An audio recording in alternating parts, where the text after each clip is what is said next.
When I grew up as a little girl, I was in a country area, rural area, and we made our living by having a farm. I told myself that I did not like being out in the sun and working from sunrise to sunset and all that. So I made good grades in all of my subjects. So it's time to go to college. Well, since you're doing well in all subjects, you can major in math, and we know that you'll be successful. So when I went to college, I majored in math.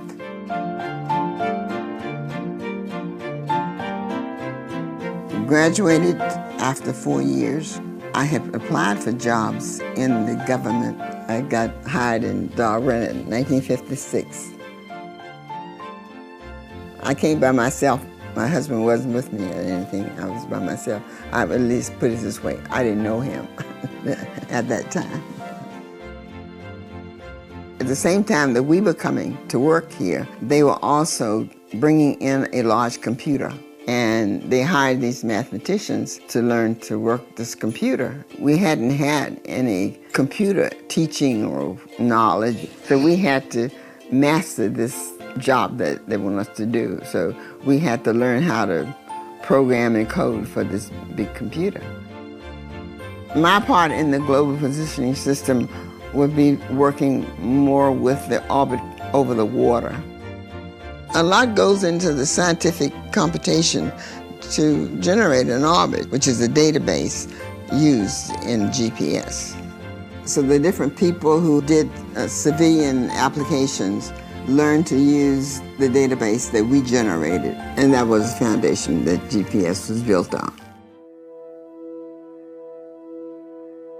When you grew up as a little black girl, our school was separated from the white schools.